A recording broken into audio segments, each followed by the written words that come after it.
Hello అండి. Very good morning. So, మనకి KNR UHS ఫైనల్‌గా రిజిస్ట్రేషన్ ప్రాసెస్ అయితే నోటిఫికేషన్ ఇచ్చింది. సో, రేపటి నుంచి మనకి రిజిస్ట్రేషన్స్ స్టార్ట్ అవుతున్నాయి. 12వ తారీఖు లాస్ట్ డేట్‌గా ఉంది. అది మనము ఇంతకుముందు వీడియోలో నోటిఫికేషన్‌కి సంబంధించినటువంటి డీటెయిల్స్ అన్నీ కూడా తెలుసుకున్నాము. అదేవిధంగా మనకి ఒక 42 పేజెస్‌కి సంబంధించి ప్రాస్పెక్టస్ ఒకటి పీడీఎఫ్ కూడా రిలీజ్ చేయడం జరిగిందనమాట. సో, దీంట్లో మనకి ఉపయోగపడేవి ఇంపార్టెంట్ అనుకున్న పాయింట్స్ కొన్ని డిస్కస్ చేసే ప్రయత్నం దీంట్లో చేద్దాము. సో, ముందుగా మనకి ఇది ప్రాస్పెక్టస్. ఇప్పుడు మీరు స్క్రీన్ పైన చూస్తున్నటువంటిది ప్రాస్పెక్టస్ అనమాట. 26, 27 అకాడమిక్ ఇయర్ కోసము ఎంబీబీఎస్, బీడీఎస్ కోర్సుల కోసము కాంపిటెంట్ అథారిటీ కోటాలో రిజిస్ట్రేషన్ చేసుకోవడం కోసం, అంటే వెబ్ ఆప్షన్స్ కోసం, కౌన్సిలింగ్లో మీరు పార్టిసిపేట్ చేయడం కోసం ఈ నోటిఫికేషన్ రిలీజ్ చేయడం జరిగిందనమాట. So, date of issue of notification మనకి 4th ఆగస్ట్ అనమాట, అంటే ఈ రోజే. So, availability of online application ఎప్పుడు అండ్ అప్లోడింగ్ ఆఫ్ సర్టిఫికేట్స్ ఏంటి అని అంటే 5వ తారీఖు నుంచి, అంటే రేపు మార్నింగ్ 6 నుంచి ఆగస్టు 12వ తారీఖు వరకు ఈవినింగ్ 6 వరకు టైం ఇవ్వడం జరిగింది. సో, ఈ డేట్స్ లోపల మీరు ఎప్పుడైనా సరే రిజిస్ట్రేషన్ అయితే చేసుకోవచ్చు. రిజిస్ట్రేషన్తో పాటు సర్టిఫికేట్స్ కూడా అప్లోడ్ చేయాల్సి ఉంటుందన్నమాట. సో, దాని తర్వాత మనకి ప్రొవిజనల్ మెరిట్ లిస్ట్ ఎప్పుడు రిలీజ్ చేస్తారు, అది ఇంకా మనకి డేట్ అయితే ఏమి ఇవ్వలేదు. టు బీ నోటిఫైడ్ లేటర్ అని చెప్పేసి అన్నారు. అంటే ఇది 12వ తారీఖు క్లోజ్ అవుతుంది కాబట్టి మనకి నాకు తెలిసి 13, 14, 15 తారీఖుల్లో ప్రొవిజనల్ మెరిట్ లిస్ట్ రావచ్చు. లేదా ఇమీడియట్గా 13వ తారీఖు కూడా రావచ్చు అనమాట. ఈవినింగ్ 6కి ఇది క్లోజ్ అవుతుంది కాబట్టి 13వ తారీఖు సాయంత్రానికి పెట్టే అవకాశం అయితే కనిపిస్తూ ఉంది. దాని తర్వాత date of release of provisional merit list after verification of certificates, అదే ఇది మనకి 13వ తారీఖు అనుకుంటే, ఇక ఫైనల్ మెరిట్ లిస్ట్ ఒక 2 days టైం ఇస్తారు. అంటే 13వ తారీఖు అనుకుంటే మనకు ప్రొవిజనల్ మెరిట్ లిస్టు 14, 15వ తారీఖు అట్లా మనకి ఈ ఫైనల్ మెరిట్ లిస్టు రిలీజ్ చేయడం జరుగుతుంది. ఈ 2 days ఎందుకు గ్యాప్ ఉంటుందనంటే, మనకి ఒకవేళ మన డీటెయిల్స్ ఏమైనా దాంట్లో మిస్టేక్ పడ్డాయి అని అనుకుంటే, అంటే మనం చెక్ చేసుకోవాలి. మనం రిజిస్ట్రేషన్ చేసిన తర్వాత మన డీటెయిల్స్ అన్ని కరెక్ట్గా ఉన్నాయా లేదా ఆ మెరిట్ లిస్ట్లో, ఏది ప్రొవిజనల్ మెరిట్ లిస్ట్లో అనేది మనం చెక్ చేసుకొని, దాని ప్రకారంగా ఏమైనా మిస్టేక్స్ ఉన్నట్లయితే ఇమీడియట్గా వాళ్ళకి మెయిల్ పెట్టడం చేస్తే, వాళ్ళు మళ్ళీ దాన్ని రెక్టిఫై చేసి, అంటే మీరు మెయిల్ పెట్టేది దానికి మళ్ళీ ప్రూఫ్ కూడా అటాచ్మెంట్లో పెట్టాల్సి ఉంటుంది. ఆ ప్రూఫ్ కూడా మీరు పెట్టి సబ్మిట్ చేసినట్లయితే మెయిల్లో వాళ్ళు చూసి చెక్ చేసి ఓకే అయితే ఫైనల్ మెరిట్ లిస్ట్లో మీ డీటెయిల్స్ అన్నీ కరెక్ట్ చేసి అప్లోడ్ చేయడం జరుగుతుందన్నమాట. సో, ఆ ఫైనల్ మెరిట్ లిస్ట్ చెక్ చేసుకొని ఇంకా ఫైనల్గా మనం వెబ్ ఆప్షన్స్కి వెళ్ళిపోవచ్చు. సో, ఈ ఫైనల్ మెరిట్ లిస్ట్ ఎప్పుడు వస్తుంది, ఇంకా టు బీ నోటిఫైడ్ అనే ఇచ్చారు. డేట్స్ అయితే ఏమి ఇవ్వలేదు. వీళ్ళు ఎప్పుడు కూడా ఏ డేట్లు ఇవ్వరు మనకు. సో, ఆల్ ఇండియా కోటా తీసుకుంటే మీకు ప్రతీది ఎప్పుడెప్పుడు ఏమేం జరుగుతుందనేది షెడ్యూల్ అంతా డేట్స్ వైజ్గా మనకి క్లియర్గా మెన్షన్ చేస్తారు. అదేవిధంగా జోసా కౌన్సిలింగ్లో అదే పాటిస్తున్నారు. అండ్ ఈవెన్ ఎంసెట్ కౌన్సిలింగ్ కూడా, మొన్న జరిగినటువంటి ఎంసెట్ కౌన్సిలింగ్ కూడా మనకి ఎప్పుడు ఏం జరుగుతుందనేది క్లియర్గా first phase, second phase, mop up, ఇట్లా స్లైడింగ్, ఇవన్నీ కూడా డేట్స్ వైజు ఒకటేసారి రిలీజ్ చేస్తారు. బట్ ఈ కేఎన్ఆర్ వాళ్ళు మాత్రం మనకి ఏమి నోటిఫికేషన్ అట్లాంటిది ఏమి ఉండదు. ఎప్పటిదప్పుడే వస్తూ ఉంటుంది కాబట్టి దానికోసం మనం ఎదురు చూస్తూ ఉండాలి. ఎప్పుడొస్తది, ఎప్పుడొస్తది అని ఎదురు చూస్తూ ఉండాలి. మరి అది వాళ్ళకి అదేం ఆనందమో తెలియదు. మేబీ ఇప్పుడు 12వ తారీఖు కాకపోతే, అంటే రిజిస్ట్రేషన్లు రాకపోతే, ఎక్కువ రాకపోతే మళ్ళీ ఇంకొన్ని రోజులు ఎక్స్టెండ్ చేయొచ్చు అనేది ఒకటి కూడా ఉండొచ్చు మేబీ. తెలియదు. అలా ఏమైనా ఎక్స్టెండ్ చేయాల్సొస్తే ఎలా అన్న ఉద్దేశంతోని మేబీ వీళ్ళు డేట్స్ ఇవ్వట్లేదని అనుకుంటున్నాను నేను ప్రస్తుతానికైతే. సో, దాని తర్వాత date of exercising web options, అది కూడా to be notified later. Commencement of classes to be notified by the MCC. Closure of admissions as per MCC schedule. So, commencement dates మనకి already ఎంసీసీలో ఇవ్వడం జరిగింది. సెప్టెంబర్ 8 నుంచి అన్నారు.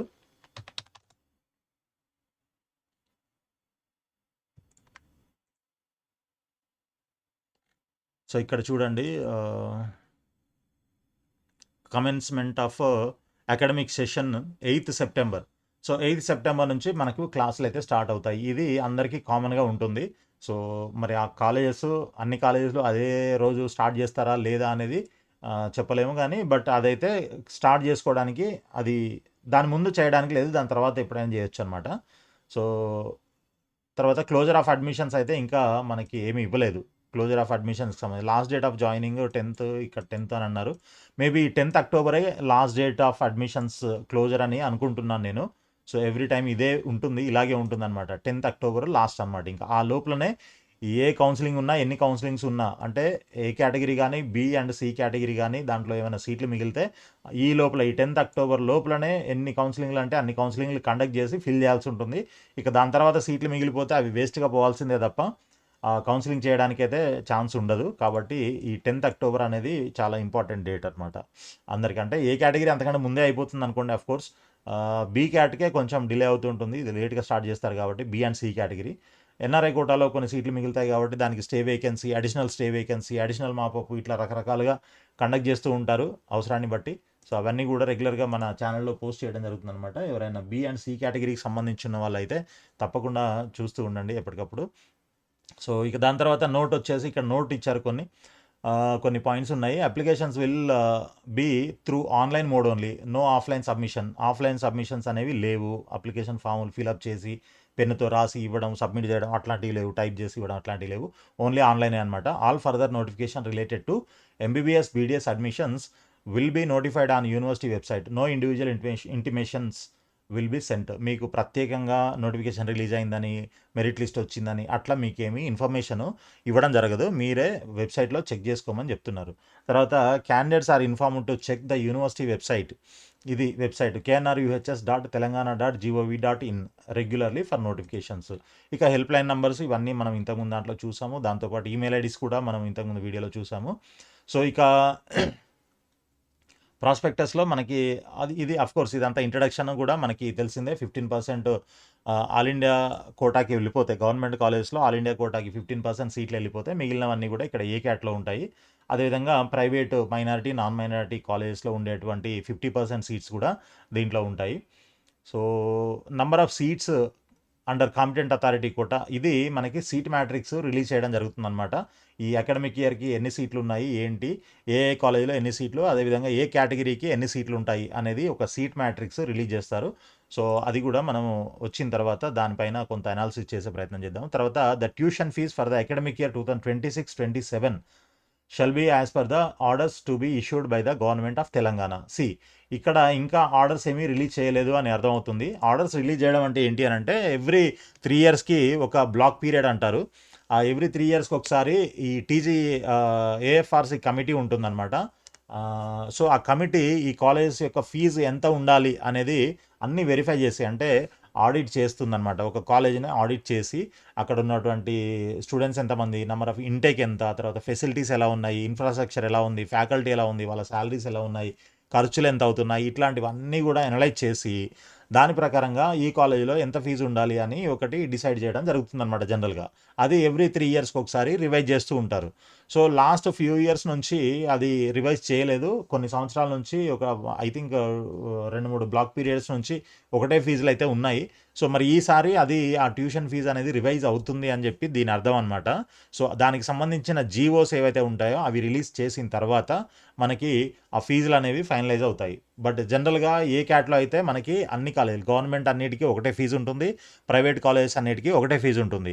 But B cat or C క్యాట్కి వచ్చేసరికి మాత్రమే కొంత వేరియేషన్ ఉంటుందన్నమాట. కాలేజ్ టు కాలేజ్ కొద్దిగా వేరియేషన్ ఉంటుంది. కొన్ని కాలేజీల్లోనేమో 11.55 lakhs ఉంటుంది, కొన్ని కాలేజీల్లో 12 lakhs ఉంటుంది, కొన్ని కాలేజీలో 12.5 ఉంటుంది, కొన్నిట్లో 13 ఉంది, ఒక కాలేజీలోనేమో 15 ఉంది, ఇంకో దాంట్లోనేమో 1490 సంథింగ్ ఏదో ఉంది.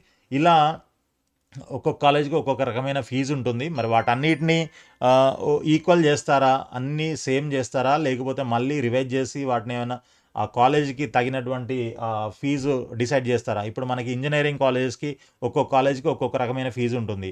అంటే వాళ్ళ స్టాండర్డ్స్ని బట్టి అది డిసైడ్ అవుతుంది కదా. సో అదేవిధంగా మెడికల్ కాలేజ్ కూడా ఆ విధంగా ఏదైనా ఫీజు డిసైడ్ చేస్తారా, లేకపోతే అన్నిటికీ సేమ్ ఫీజు చేస్తారా అనేది ఇంకా తెలియదు మనకి. సో ఈ ఫీజులు ఏవైతే ఉన్నాయో ఆ ఫీజులన్నీ కూడా మనకి జీవోలు ఇష్యూ చేసిన తర్వాత, తెలంగాణ గవర్నమెంట్ జీవోలు ఇష్యూ చేసిన తర్వాత వాటికి సంబంధించి మనకి కంప్లీట్ ఇన్ఫర్మేషన్ అయితే వస్తుంది. సో ప్రస్తుతానికైతే ఇంతకుముందు ఉన్న ప్రకారంగా అయితే ఏ కేటగిరీలో గవర్నమెంట్ కాలేజీలో సీట్ వచ్చినట్లయితే మీకు 10,000 రూపాయలు ఫీజు ఉంటుంది. ట్యూషన్ ఫీజు మాత్రమే నేను చెప్పేది. బీ క్యాట్లో అది ప్రైవేట్ కాలేజ్లో వస్తే 60,000 రూపీస్ ఫీ పే చేయాల్సి ఉంటుందన్నమాట. సో అది దాని తర్వాత ఇక మనకి next the seat matrix for competent authority quota seats for academic year 2026-27 will be displayed in the university website. ఇదే సీట్ మ్యాట్రిక్స్ ఒకటి వస్తుంది.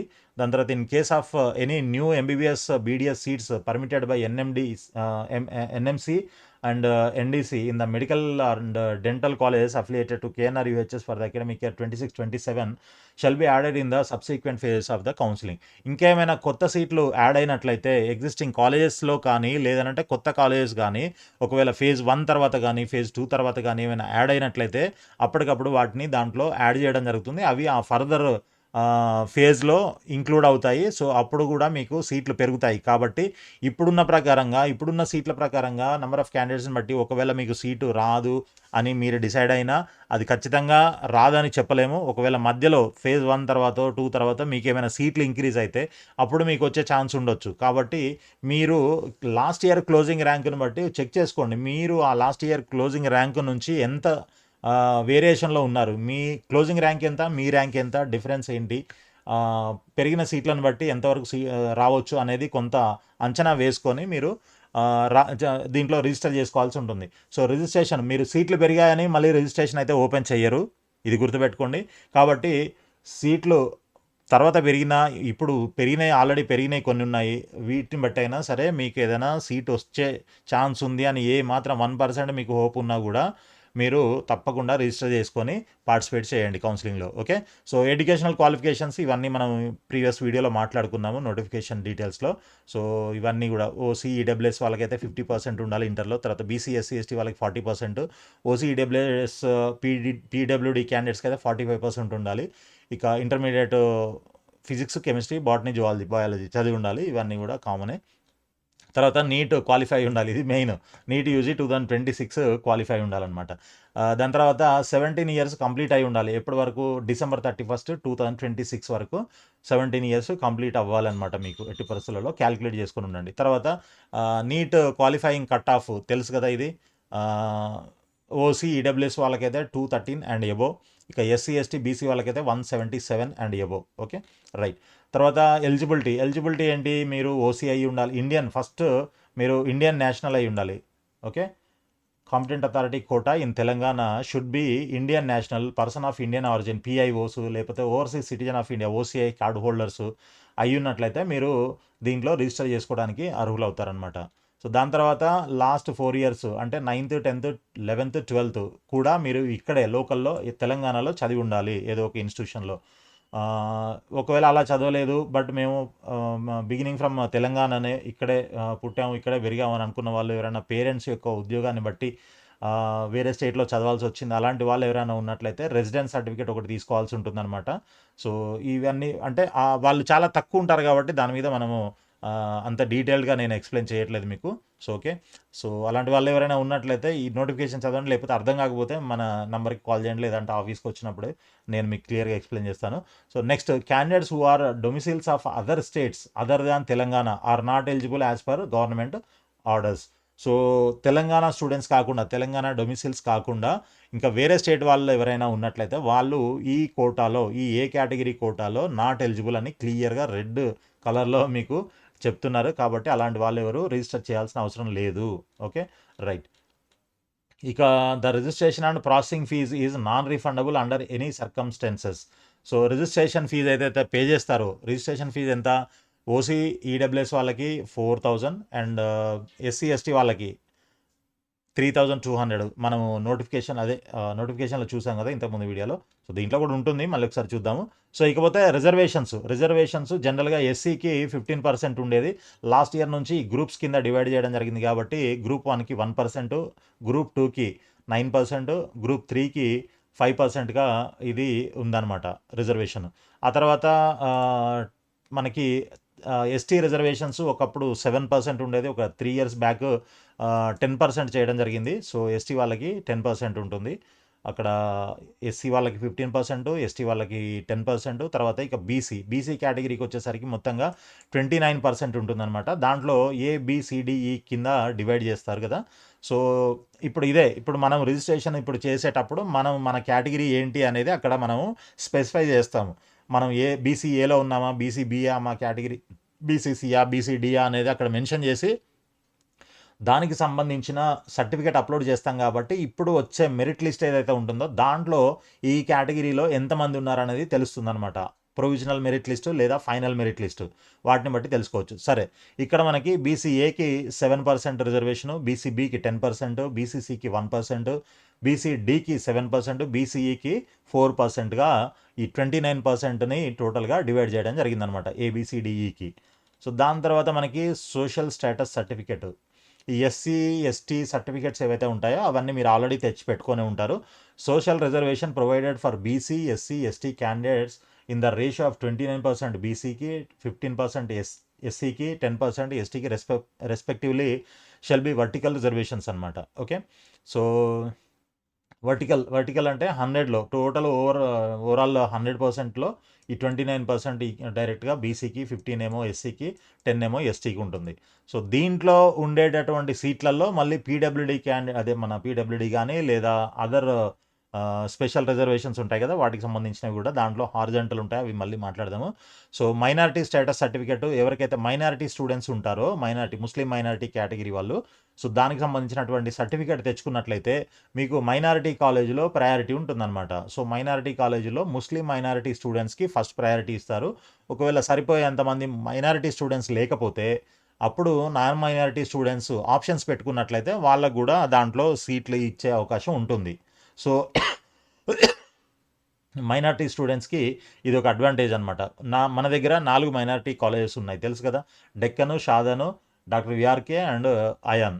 సో ఈ 4 colleges Muslim minority colleges, right. ఇక మనకి reservation for economically weaker section EWS category ఎవరికైతే ఉంటుందో, అంటే open category వాళ్ళు ఎవరైతే ఉంటారో జనరల్ కోటాలు, అంటే బీసీ ఎస్సీ ఎస్టీ వాళ్ళు కాకుండా మిగిలిన వాళ్ళు ఎవరైతే ఓపెన్లో ఉంటారో అంటే జనరల్లో ఉంటారో వాళ్ళందరూ కూడా, అందరూ అని కాదు, ఎకనామికల్గా వీక్ ఎవరైతే ఉంటారో వాళ్ళు ఈడబ్ల్యూఎస్ సర్టిఫికేట్ తెచ్చుకోవచ్చు. తెచ్చుకున్నట్లయితే దానికి ఒక 10% సీట్స్ ఎక్స్ట్రాగా కలపడం జరుగుతుందన్నమాట. అది అన్ని కాలేజీల్లో ఉండదు. 10% సీట్స్ అంటే ఓవరాల్గా ఇప్పుడు మరి మనకి మన దగ్గర 9500 సీట్స్ ఉన్నాయి కదా, అంటే 950 సీట్లు వస్తాయనంటే ఆ 950 రావు.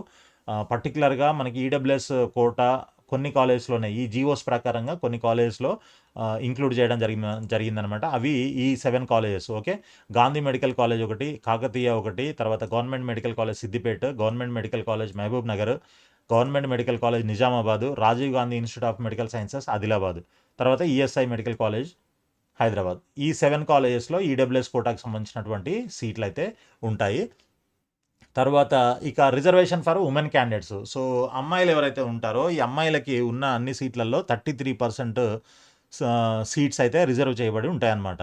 అఫ్కోర్స్ ఇక 33 అమ్మాయిలకే రిజర్వ్ చేస్తున్నారు, అండ్ మిగిలిన 67 ఏదైతే ఉందో 66.5 ఏదైతే ఉంటుందో ఆ 66%లో కూడా అమ్మాయిలే ఎక్కువ ఉన్నారు. సో ఓవరాల్గా నీట్ రాసిన వాళ్ళలో 70% అమ్మాయిలే ఉన్నారు, మిగిలిన 30% మాత్రమే అబ్బాయిలు ఉన్నారు. సో ఆ జనరల్ కోటాలో కూడా మ్యాక్సిమం సీట్లు అమ్మాయిలకే వెళ్తాయి. సో ఇక్కడ అందుకనే మనకి ఎక్కడ చూసినా కూడా ఈ కట్ ఆఫ్ ర్యాంక్స్ కానీ స్కోర్ కానీ చూసినప్పుడు అమ్మాయిలకి సపరేట్ అబ్బాయిలకి సపరేట్ అలా ఎక్కడా మెన్షన్ చేయట్లేదు ఎవరు కూడా.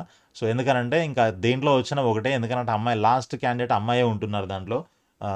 కాబట్టి దేంట్లో వచ్చినా ఒకటే అనమాట, పెద్దగా జెండర్ డిఫరెన్స్ ఏమీ లేదు. కాకపోతే అమ్మాయిలకే ఎక్కువ అడ్వాంటేజ్ ఉంది. ఒక విధంగా అమ్మాయిలు క్యాండిడేట్స్ ఉండడం కూడా ఎక్కువ ఉన్నారు. తర్వాత ఈ రిజర్వేషన్ 33% రిజర్వేషన్ వల్ల అడ్వాంటేజ్ కూడా ఎక్కువ ఉంటుంది అమ్మాయిలకి. ఓకే, తర్వాత ఇక మనకి horizontal reservation for special categories చెప్పాను కదా.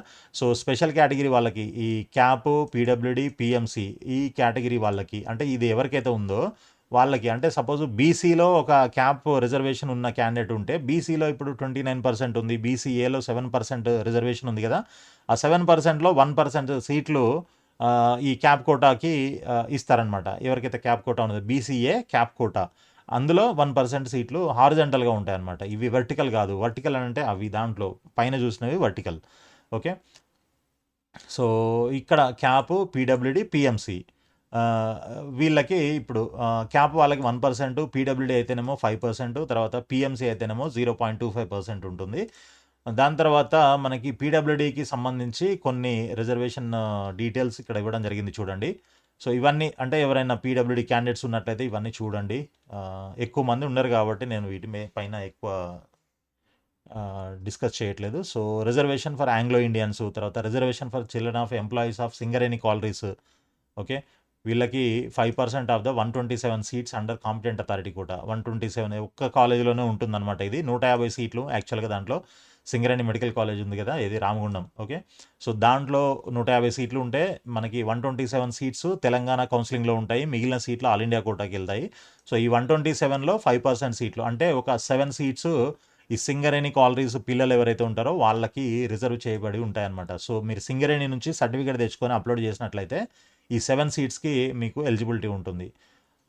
అదొకటి. తర్వాత next grace marks for NCC. ఈ ఎన్‌సీసీ క్యాండిడేట్స్ ఎవరైతే ఉంటారో NCC A certificate, B certificate ఉంటాయి కదా! సో, వాళ్ళకి మీకు కొన్ని గ్రేస్ మార్క్స్ కలపడం జరుగుతుందనమాట. ఓకే. సో, మీరు పార్టిసిపేట్ చేసినటువంటి క్యాంప్‌ని బట్టి ఓకే.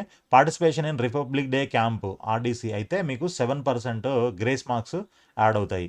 అదేవిధంగా participation in Tal Sainik camp లేదా వాయు సైనిక్ క్యాంపు లేదా నౌ సైనిక్ క్యాంపు వీటిల్లో పార్టిసిపేట్ చేసిన వాళ్ళకి 5% మార్క్స్ గ్రేస్ మార్క్స్ యాడ్ చేస్తారు. తర్వాత ఎన్‌సీసీ బి సర్టిఫికేట్ ఉన్న వాళ్ళకి 3% మార్క్స్ యాడ్ చేయడం జరుగుతుందనమాట. సో, ఈ మార్క్స్ యాడ్ చేసిన తర్వాత సపోజ్ మీ మార్క్స్ 360 ఉన్నాయి. 360 ప్లస్ 7% ఇంక్లూడ్ చేసి దానికి ఒక 19 20 వస్తాయనుకుందాం. అవి యాడ్ చేసి మీకు టోటల్ స్కోర్ ఇస్తారనమాట. ఈ మెరిట్ లిస్ట్‌లో అదొస్తుంది. ప్రొవిజనల్ మెరిట్ లిస్ట్ కానీ లేదనంటే ఆహ్, ఫైనల్ మెరిట్ లిస్ట్‌లో మీరు చెక్ చేసుకోవచ్చు. రెండిట్లోనూ ఉంటుంది. మీకు ఎంత స్కోరు అడిషనల్‌గా యాడ్ అయింది. అండ్ యాడ్ చేసిన తర్వాత ఆ స్కోర్‌ని బట్టి మీ యొక్క పొజిషన్ కూడా చేంజ్ అవుతుందనమాట. ఈ ఎన్‌సీసీ లేనప్పుడు పొజిషన్ ఒక దగ్గర ఉంటుంది. ఎన్‌సీసీ ఉన్న తర్వాత గ్రేస్ మార్క్స్ కలిసిన తర్వాత ఇంకొక దగ్గర ఉంటుందనమాట. ఓకే. సో, దాని తర్వాత మనకి ఇంకా ఏమున్నాయి the decision of verification officers is final with respective verification of the above certificates. So, మీ సర్టిఫికేట్స్ అన్నీ కూడా రెస్పెక్టివ్ ఆహ్, డి మన డిపార్ట్మెంట్స్‌కి పంపిస్తారు. సో, అవన్నీ కూడా వాళ్ళు చెక్ చేసి ఓకే అన్న తర్వాతనే మనము మన మన డీటెయిల్స్ అన్నీ కూడా కరెక్ట్‌గా ఉంటే మనల్ని మెరిట్ లిస్ట్‌లో యాడ్ చేసి గ్రేస్ మార్క్స్ కానీ లేదంటే మిగిలిన రిజర్వేషన్స్ కానీ అప్లై చేస్తారనమాట. ఓకే. తర్వాత schedule for registration through online and uploading of all relevant certificates తెలుసు కదా ఆల్రెడీ. రేపు మార్నింగ్ ఆగస్ట్ 5 మార్నింగ్ 6:00 నుంచి ఆగస్ట్ 12 ఈవినింగ్ 6:00 వరకు మనకి టైం ఇచ్చారు రిజిస్ట్రేషన్ కోసం. తర్వాత రిజిస్ట్రేషన్ ఫీజు ఓసీ, బీసీ వాళ్ళకి 4000 రూపీసు, ఎస్సీ, ఎస్టీ వాళ్ళకి 3200 rupees. Bank transaction charges extra ఉంటాయి. తర్వాత registration and processing fee once paid will not be refunded or adjusted to further date. So, ఒక్కసారి మనం ఈ అమౌంట్లు పే చేసామనంటే మళ్ళీ మనకి వెనక్కి రావు.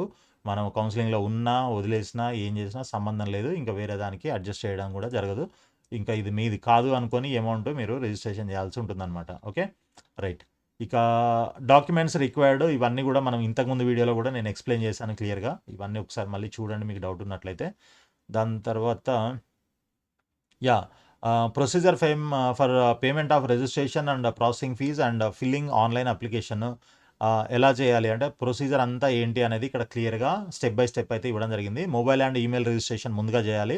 దాని తర్వాత candidate registration and payment of registration and processing fees. If payment is successful you will receive registration number to your mobile and email. No need not repeat this step again if you receive registration number. So, registration number వచ్చింది అనంటే ఇంకా మళ్ళీ మీరు చేయాల్సిన అవసరం లేదు. Repeat చేయాల్సిన అవసరం లేదంటున్నారు. దాని తర్వాత స్టెప్ ఏంటి? Uploading of data. సో, మీ సర్టిఫికేట్స్ అన్నీ గూడా అప్‌లోడ్ చేయాల్సింది. మీ data any number of times. You can edit the data any number of times till the verification process starts. Verification start అయ్యేంత వరకు గూడా మీరు అన్నీ గూడా ఒకవేళ ఏదన్నా తప్పులున్నా, ఏమున్నా మళ్ళీ రివైజ్ చేసుకోవడానికి ఛాన్స్ అయితే ఉంటుంది. ఆహ్, తర్వాత అప్‌లోడింగ్ ఆఫ్ సర్టిఫికేట్స్. ఈ సర్టిఫికేట్స్ కూడా మీరు ఏదైనా రాలేదు. ఈరోజు రిజిస్ట్రేషన్ చేశారు. ఏదో సర్టిఫికేట్ పాత సర్టిఫికేట్‌లు అప్‌లోడ్ చేశారు. ఎల్లుండి ఇంకో కొత్తదొచ్చింది. ఆ తర్వాత ఎల్లుండి మళ్ళీ దాన్ని అప్‌లోడ్ చేసుకునే అవకాశం ఉందని అంటున్నారు. చూద్దాం మరి ఎంతవరకు ఉంటుంది ఏంటి అనేది. నెక్స్ట్ సో, మనకి ఫస్ట్ స్క్రీను ఈ విధంగా ఉంటుంది. సో, ఇక్కడ mobile and email registration first step అనమాట ఇది. ఇది అది క్లిక్ చేసినట్లయితే మీకు ఈ విధంగా డీటెయిల్స్ వస్తాయి. మీ యొక్క roll number, NEET rank, date of birth, mobile, confirm mobile ఇట్లాంటివన్నీ ఈ డీటెయిల్స్ అన్నీ ఈమెయిల్, కన్ఫర్మ్ ఈమెయిల్ ఇవన్నీ కూడా ఎంటర్ చేసి సబ్మిట్ చేస్తే మీకు రిజిస్ట్రేషన్ సక్సెస్‌ఫుల్‌గా అయిందన్నట్లుగా మొబైల్, ఈమెయిల్ ఒక మెసేజ్ ఇలా వస్తుంది కనబడుతుంది. దాని తర్వాత మళ్ళీ లాగిన్ చేయాలి. Roll number, all India rank, తర్వాత date of birth, mobile number, మీ క్యాస్ట్ ఏంటి అనేది ఇప్పుడు మనం ఇక్కడ సెలెక్ట్ చేసుకోవాల్సి ఉంటుందన్నమాట. ఓకే. ఈ క్యాప్చా ఎంటర్ చేసి అప్లోడ్ చేయాలి. అది దాని తర్వాత మళ్ళీ మనకి ఇక్కడ ఈ విధంగా పేమెంట్ డీటెయిల్స్ అన్నీ చూపిస్తుంది. అప్లికేషన్ ఫీజ్ ఎంత అనేది ఇక్కడ చూపిస్తుంది. తర్వాత ఓకే కొట్టినట్లయితే డైరెక్ట్‌గా మనకి పేమెంట్ గేట్‌వేకి వెళ్తుంది. ఆ గేట్‌వేలో మన డీటెయిల్స్ ఎంటర్ చేయాల్సి ఉంటుంది. అంటే కార్డ్ డీటెయిల్స్ మనము debit card, credit card, net banking లేదా యూపీఐ పేమెంట్ కూడా ఉంటుంది. దాంట్లో మీరు యూపీఐ క్యూఆర్ కోడ్ స్కాన్ చేసి కూడా ఆహ్, మనము ఫీజ్ అయితే పే చేయొచ్చనమాట. ఓకే. దాని తర్వాత మనకి అప్లికేషన్ సక్సెస్‌ఫుల్‌గా అంటే పేమెంట్ సక్సెస్‌ఫుల్ అయిన తర్వాత ఈ విధంగా ఒక మెసేజ్ వస్తుంది. మీ మొబైల్‌కి రిజిస్ట్రేషన్ నంబర్ కూడా వస్తుంది. ఆ నంబర్‌ని జాగ్రత్తగా ఒక దగ్గర రాసి పెట్టుకోండి. ఒకవేళ మెసేజ్ డిలీట్ అయినా కూడా మీకు తర్వాత ప్రాబ్లమ్ అవ్వకుండా ఉంటుంది. లేదు జాగ్రత్తగా సేవ్ చేసి పెట్టుకోండి. రాసుకుంటే తప్పేం లేదు. రాసుకొని కూడా పెట్టుకోండి. ఓకే. దాని తర్వాత ఇప్పుడు లాగిన్ చేయాల్సి ఉంటుంది. ఈ విధంగా roll number, registration number, captcha enter చేసి మీరు లాగిన్ చేసినట్లయితే మీ యొక్క డీటెయిల్స్ అన్నీ అడుగుతుందనమాట. ఇక్కడ మీ నేము, ఫాదర్ నేము, మదర్ నేము, తర్వాత caste, sub category, EWS quota, certificate number, caste certificate number, income certificate number, తర్వాత ఇంటర్ బోర్డ్ ఏంటి, ఈ విధంగా మొత్తం ప్రతి ఈచ్ అండ్ ఎవ్రీ డేటా ఇక్కడ మనము సబ్మిట్ చేయాల్సి ఉంటుందన్నమాట. ఎక్కడ ఏ చిన్న మిస్టేక్ చేసినా కూడా మీకు తర్వాత ప్రాబ్లం అవుతుంది కాబట్టి మీరు ఒక్కొక్క డేటా ఎంటర్ చేసేటప్పుడు ప్రతిదీ స్పెల్లింగ్ మిస్టేక్ లేకుండా కరెక్ట్‌గా ఉందా లేదా అని 1కి 2 సార్లు చెక్ చేసుకొని మీరు చూసుకొని అప్లోడ్ చేయండి. తర్వాత ఇక్కడ ఫోటో అండ్ సిగ్నేచర్ కూడా అప్లోడ్ చేయాల్సి ఉంటుందన్నమాట. ఇవి చేసి అప్లోడ్ సర్టిఫికేట్ అని క్లిక్ చేస్తే ఆ తర్వాత ఆటోమేటిక్‌గా అది మళ్ళీ ఇక్కడికొస్తుంది. ఇక్కడ roll number, registration number, captcha మళ్ళీ ఎంటర్ చేసి సబ్మిట్ చేస్తే నెక్స్ట్ స్టెప్‌కెళ్తుంది. ఇక్కడ నెక్స్ట్ స్టెప్‌లో ఆల్రెడీ మీరు ఎంటర్ చేసిన డీటెయిల్స్ అన్నీ కూడా ఇక్కడ కొన్ని డీటెయిల్స్ ఇక్కడ కనిపిస్తూ ఉంటాయి. దాని తర్వాత మీకు ర్యాంక్ కార్డు, ఎస్ఎస్‌సి మెమో ఏవైతే రిక్వైర్డ్ డాక్యుమెంట్స్ ఉంటాయో అవన్నీ కూడా మీరు ఇక్కడ అప్లోడ్ చేయాల్సి ఉంటుంది. ఓకే. సో, ఇవన్నీ అప్లోడ్ చేసిన తర్వాత save and print. Okay. Save and print అని కొట్టినట్లయితే మీకు డైరెక్ట్‌గా ఇది సేవ్ అవుతుంది. ఆ తర్వాత అప్లికేషన్ ఫార్మ్ ప్రింటౌట్ వస్తుంది. ఆ ప్రింటౌట్ ఈ విధంగా ఉంటుంది. ఓకే. ఈ ప్రింటౌట్ ఇక్కడ కాంపిటెంట్ అథారిటీ కోటా అని ఉంటుంది. సో, ఈ దీంట్లో మీ డీటెయిల్స్ అన్నీ కరెక్ట్‌గా ఉన్నాయా లేదా కూడా మీరు ఒకసారి చెక్ చేసుకోవచ్చు. సో, ఇది మీరు ప్రింటౌట్ తీసి పెట్టుకోండి. అదేవిధంగా పీడీఎఫ్ కూడా సేవ్ చేసి పెట్టుకున్నట్లయితే మీకు ఫర్దర్‌గా ఉపయోగపడుతుంది. ఇక ఇక్కడ మనకి క్యాస్ట్ సర్టిఫికేట్ నంబర్ ఇక్కడ ఉంటుంది. ఇది ఎంటర్ చేయాల్సి ఉంటుంది. ఈ సర్టిఫికేట్ కూడా అప్లోడ్ చేయాల్సి ఉంటుంది. అదేవిధంగా ఇన్కమ్ సర్టిఫికేట్ అయితే ఇన్కమ్ సర్టిఫికేట్ నంబర్ ఈ విధంగా ఉంటుంది. ఇది కూడా అప్లోడ్ చేయాల్సి ఉంటుంది ఉన్నవాళ్ళు. తర్వాత అదే క్యాస్ట్ సర్టిఫికేట్ అందరు కాదు, ఎవరికైతే అప్లికేబుల్ ఉంటుందో వాళ్ళనమాట. తర్వాత ఈడబ్ల్యూఎస్ సర్టిఫికేట్ ఫార్మాట్ ఇలా ఉంటుంది. ఈ నంబర్ ఇక్కడ ఈడబ్ల్యూఎస్ సర్టిఫికేట్ నంబర్ ఈ విధంగా ఉంటుంది. ఇది ఎంటర్ చేయాలి. ఇది సర్టిఫికేట్ కూడా అప్లోడ్ చేయాల్సి ఉంటుంది. నెక్స్ట్ వచ్చేసి మనకి ఇంకా ఇంపార్టెంట్ పాయింట్స్ అడ్మిషన్ రూల్స్. ఇక్కడ అడ్మిషన్ రూల్స్ ఉన్నాయి. The provisional allotment order of the candidate can be downloaded from website after payment of university fees by payment gateway. The candidate should submit the printout of the so ఇదంతా okay. So మీరేంటి ఇప్పుడు ఇదంతా application process అయిపోయింది. Application అయిపోయిన తర్వాత web options పెట్టుకోండి అని చెప్పి మళ్ళీ డేట్లు అనౌన్స్ చేస్తారు. ఆ డేట్స్ లోపల మనం వెబ్ ఆప్షన్స్ పెట్టుకున్నట్లయితే దానికి సంబంధించి ఆ వెబ్ ఆప్షన్స్ అన్నీ పెట్టిన తర్వాత మనకి అలాట్మెంట్ అనేది రిలీజ్ చేస్తారు. అంటే ఏ కాలేజీలో ఎవరికి ఏ సీట్ అలాట్ అయింది అనేది రిలీజ్ అవుతుంది. సో, అదేవిధంగా మీకు కూడా ఒక ఎస్ఎంఎస్ వస్తుంది. అప్పుడు అలాట్మెంట్ టైంలో మీకు పర్సనల్‌గా ఎస్ఎంఎస్ వస్తుంది. మీకు ఏ కాలేజీలో సీట్ అలాట్ అయింది అనేది ఇవ్వడం జరుగుతుంది కాబట్టి మీరు కూడా చెక్ చేసుకోవచ్చు. తర్వాత మనకి వెబ్‌సైట్‌లో పెడతారు ఆ డాక్యుమెంట్ అంతా కూడా పీడీఎఫ్. సో, దాంట్లో కూడా మీరు చెక్ చేసుకునే అవకాశం ఉంటుందన్నమాట. సో, మీకు అలాట్మెంట్ వచ్చింది అనంటే సీట్ అలాట్ అయింది అనంటే మీరు అలాట్మెంట్ ఆర్డర్ డౌన్లోడ్ చేసుకోవాలి. అది డౌన్లోడ్ చేయాలంటే యూనివర్సిటీ ఫీజ్ పే చేయాలి. ఓకే. యూనివర్సిటీ ఫీజ్ పే చేస్తే అలాట్మెంట్ ఆర్డర్ డౌన్లోడ్ అవుతుంది. అది డౌన్లోడ్ చేసుకొని దాంతో పాటు ఇంకా మీ ఒరిజినల్ సర్టిఫికేట్‌లన్నీ అండ్ ఇంకొకటి 2 సెట్లు జిరాక్స్ కాపీలు. ఓకే. Self attested. దాని తర్వాత మళ్ళీ మీరు బాండ్స్ కూడా తీసుకోవాల్సి ఉంటుంది. ఆ బాండ్స్ అన్నీ రెడీ చేసుకోవాలి. బాండ్స్‌తో పాటు ఫీజ్ ఏదైతే ఉంటుందో ఆ ఫీజ్ కూడా డీడీ తీసుకొని మీకు అలాట్ అయిన కాలేజ్‌కెళ్ళి అక్కడ సబ్మిట్ చేస్తే ఆ ప్రిన్సిపల్‌కి సో, వాళ్ళు మీ సర్టిఫికేట్స్ అన్నీ మళ్ళీ ఒకసారి వెరిఫై చేసి మీ అడ్మిషన్‌ని ఓకే చేసి మీకు ఒక రిసీట్ లాంటిది ఇవ్వడం జరుగుతుందనమాట. అది తెచ్చుకొని మీరు మళ్ళీ కావాలనంటే సెకండ్ రౌండ్‌కి కూడా ఆప్షన్స్ పెట్టుకోవచ్చు. ఇంకా బెటర్ కాలేజ్ దొరుకుతుందేమోనని ట్రై చేసుకోవచ్చనమాట. సో, ఫస్ట్ రౌండ్‌లో సీట్ అలాట్ కాని వాళ్ళు డైరెక్ట్‌గా మళ్ళీ సెకండ్ రౌండ్ నోటిఫికేషన్ వచ్చినప్పుడు అంటే వెబ్ ఆప్షన్స్ నోటిఫికేషన్ ఇచ్చినప్పుడు సెకండ్ రౌండ్‌లో ఆప్షన్స్ పెట్టుకోవడానికి వాళ్ళు కూడా ట్రై చేయొచ్చు. ఓకే. సో, ఇదంతా ప్రాసెస్ అనమాట. ఇంకొకటి ఏంటనంటే ఇక్కడ selected candidates have to submit discontinuation bond for an amount of rupees 20 lakhs and anti-drug undertaking in the form of notarized affidavit duly signed by the candidate, parent, guardian and witness for discontinuation bond. So discontinuation bond, anti drug undertaking ఇట్లాంటివన్నీ కూడా ఒక 4-5 బాండ్లు అయితే ఉంటాయి. So ఇవన్నీ కూడా మీరు ఇవ్వాల్సి ఉంటుంది. అంటే దీని అర్థం ఏంటి, మీరు కాలేజీలో ఒకసారి జాయిన్ అయిన తర్వాత డిస్కంటిన్యూ చేసినట్లయితే మీరు 20 lakhs పెనాల్టీ కట్టాల్సి ఉంటుందన్నమాట. ఓకే, ఎంబీబీఎస్ సీట్ వదిలేసినట్లయితే 20 lakhs పెనాల్టీ కట్టాల్సి ఉంటుంది. ఆ పెనాల్టీతో పాటు మీకు ఇంకా 3 years డిబార్ కూడా చేస్తారు. ఆ కండిషన్ మరి ఇక్కడ మెన్షన్ చేయలేదు, తర్వాత ఉంటుంది అనుకుంటా.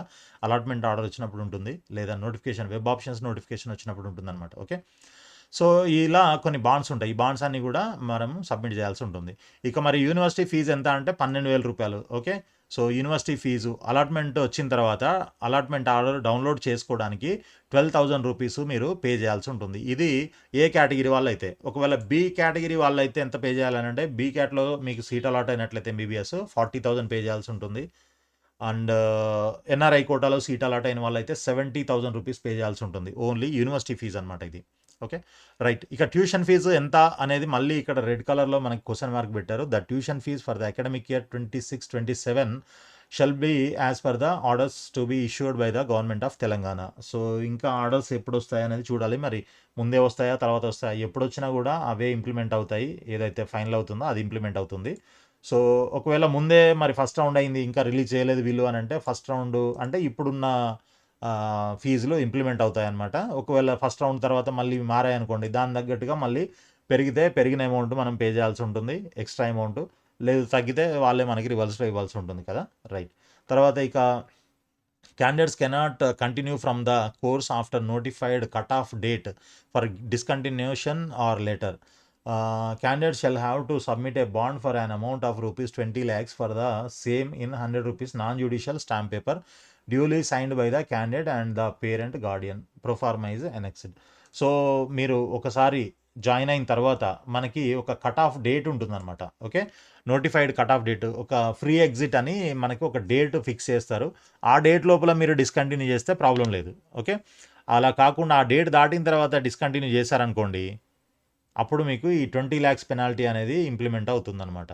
సో మరి అసలు డిస్కంటిన్యూ ఎందుకు చేస్తారు అని అంటే, ఒకవేళ మీకు ఇక్కడ సీట్ వచ్చింది, అదేవిధంగా ఆల్ ఇండియా కోటాలో కూడా ట్రై చేస్తున్నారు, అక్కడ కూడా ఇంకా దీనికన్నా బెటర్ ఏదో వచ్చిందని అనుకుంటే అప్పుడు మీరు అటు వెళ్ళిపోతారు కాబట్టి ఇది డిస్కంటిన్యూ చేయాల్సి వస్తుంది. ఇది డిస్కంటిన్యూ చేయడం అని అంటే, మీరు ఆ నోటిఫైడ్ కట్ ఆఫ్ డేట్ అయితే ఇంకా డేట్ ఇవ్వలేదు, ఇస్తారు తర్వాత. సో ఆ డేట్ లోపల మీరు ఫ్రీ ఎగ్జిట్ తీసుకోవచ్చు. అప్పుడు ఈ 20 lakhs పెనాల్టీ అనేది అప్లికేబుల్ కాదనమాట. తర్వాత sanction of leave beyond 3 months and termination of studentship. 3 నెలల కంటే ఎక్కువ లీవ్ తీసుకుంటే మీ స్టూడెంట్షిప్ టెర్మినేట్ చేసి మిమ్మల్ని తీసేయడం జరుగుతుంది, అంటే కోర్సు నుంచి సస్పెండ్ చేస్తారు. సో ఇలాంటివి కూడా కొన్ని కండిషన్స్ ఉన్నాయి. సో వీటన్నిటికి సంబంధించి మనం స్పెషల్గా ఇంకొక వీడియోలో మాట్లాడుకుందాము. తర్వాత కాలేజ్ రెగ్యులేషన్స్ అని కొన్ని, క్లోజర్ ఆఫ్ అడ్మిషన్స్ ఒకటి, తర్వాత commencement of the course NMC date ఇచ్చింది కదా, మనం ఇందాక చూసాము.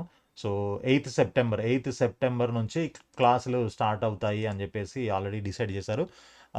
పవర్స్ ఆఫ్ ద ప్రిన్సిపల్ ఏమేం చేయొచ్చు, powers of the university, discipline, ragging, anti ragging, తర్వాత యాంటీ డ్రగ్ అండర్టేకింగ్, దీనికి కూడా ఒక యాంటీ ర్యాగింగ్ ఒక బాండు, తర్వాత యాంటీ డ్రగ్ అండర్టేకింగ్ బాండ్ ఒకటి, ఇట్లాంటి బాండ్స్ అన్నీ కూడా ఉంటాయన్నమాట. ఓకే, సో తర్వాత note, any candidate who has applied online and uploaded certificate for verification and exercises web options for web based counselling is deemed to have read the prospectus and shall abide by the conditions and clauses of the prospectus. All the candidates are tentative and the all the dates are tentative and the university reserves the right to change them without assigning any reason or advance note. So డేట్లు వీళ్ళు పెద్దగా ఇచ్చింది ఏం లేదు, only డేట్లు ఆ రిజిస్ట్రేషన్కి మాత్రమే ఇచ్చారు. ప్రొవిజనల్ మెరిట్ లిస్ట్కి డేట్ ఇవ్వలేదు, తర్వాత ఫైనల్ మెరిట్ లిస్ట్కి డేట్ ఇవ్వలేదు, వెబ్ ఆప్షన్స్కి డేట్ ఇవ్వలేదు, ఫస్ట్ ఫేజ్ ఎప్పుడు, అలాట్మెంట్ ఎప్పుడు, రిపోర్టింగ్ ఎప్పుడు, సెకండ్ ఫేజు ఇవన్నీ ఎప్పుడు, ప్రతిదీ డీటెయిల్గా అయితే ఏం డేట్లు ఇవ్వలేదు, ఓన్లీ నోటిఫికేషన్కే ఇచ్చారు. అవి చేంజ్ చేసుకోవడానికి కూడా వీళ్ళు యూనివర్సిటీ రిజర్వ్స్ ద రైట్ అని చెప్పేసి రాసుకున్నారు. Right, okay, no problem. ఎదురు చూస్తూ ఉండాలన్నమాట. తర్వాత అనెక్జర్ 1 క్యాస్ట్ సర్టిఫికేట్ ఈ ఫార్మాట్లో ఉండాలి. జనరల్గా మనకి మీ సేవలో ఇచ్చిన ఫార్మాటే ఇది ఉంటుంది దాదాపు. సో అది తీసుకుంటే సరిపోతుంది. తర్వాత అనెక్జర్ 2 రెసిడెన్స్ సర్టిఫికేట్, ఈ ఫార్మాట్ లేకపోతే మీరు ఈ ఫార్మాట్ తీసుకొని దీని ప్రకారంగా మీరు మన సర్టిఫికేట్ తెచ్చుకోవాల్సి ఉంటుంది అనమాట. తర్వాత జెన్యూనిటీ బాండ్ అనమాట, ఇది ఒక బాండ్ ఉంటుంది. Proforma for undertaking in the form of affidavit on non judicial stamp paper with notary కూడా చేయించాలి. ఓకే, ఇదొక బాండ్ ఉంటుందన్నమాట. అంటే మనం పెట్టిన సర్టిఫికెట్లు, ఇచ్చిన ఇన్ఫర్మేషన్ అన్నీ కరెక్టే, ఏం తప్పు లేవు అని సైన్ చేసి ఇస్తున్నట్లు. రైట్. తర్వాత డిస్కంటిన్యూషన్ బాండ్ ఇది. ఓకే, ఈ డిస్కంటిన్యూషన్ బాండ్ కూడా ఒకటి నాన్ జ్యుడిషియల్ స్టాంప్ పేపర్ మీద విత్ నోటరీ చేసుకొని తీసుకెళ్లాల్సి ఉంటుంది. ఇదొకటి format. So next anti drug undertaking, drugs తీసుకోను, ఇన్వాల్వ్ గాను దాంట్లో అన్నట్టుగా ఒక అఫిడవిట్. సో ఇదొక బాండ్ ఉంటుంది. తర్వాత schedule, self certification form, general, తర్వాత అఫిడవిట్, ఇవన్నీ కూడా మనకి ఫార్మాట్స్ చూసాం కదా. రైట్. తర్వాత self certification affidavit to be filled by all applicants under PWD category. PWD category వాళ్ళు ఇది ఫిల్ చేసి ఇది కూడా సబ్మిట్ చేయాల్సి ఉంటుందన్నమాట.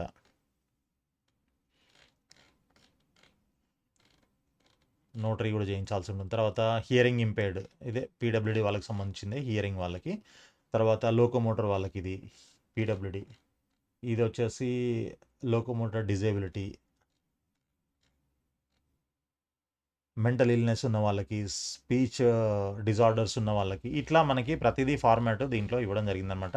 సో ఇది మనకి ప్రాస్పెక్టస్లో ఉన్నటువంటి complete details and information. So ఏదేమైనా మనకి రేపటి నుంచి రిజిస్ట్రేషన్ అయితే స్టార్ట్ అవుతుంది. 12వ తారీఖు ఈవినింగ్ 6 వరకు టైం ఉంటుందన్నమాట. మీరు ఎప్పుడైనా, మీరు కొంతమంది మంచి రోజు చూసుకొని చేస్తుంటారు, కొంతమంది వీకెండ్స్ టైం ఉంటుందని అప్పుడు చేస్తుంటారు. సో మీకు ఎప్పుడు వీలవుతుందో అప్పుడు 12వ తారీఖు లోపల అయితే రిజిస్ట్రేషన్ చేసుకోవడానికి ప్రయత్నం అయితే చేయండి. సో ఆల్ ది బెస్ట్ అండి. Thank you so much for watching this video. వీడియోని లైక్ చేసి మీ ఫ్రెండ్స్ కూడా షేర్ చేయండి. అదేవిధంగా ఛానల్ని సబ్స్క్రైబ్ చేసి ఫాలో చేస్తూ ఉండండి. కంప్లీట్గా డీటెయిల్డ్గా మీకు ఇన్ఫర్మేషన్ ప్రొవైడ్ చేయడం జరుగుతుందన్నమాట. ఆల్ ది బెస్ట్ అండి. Thank you so much.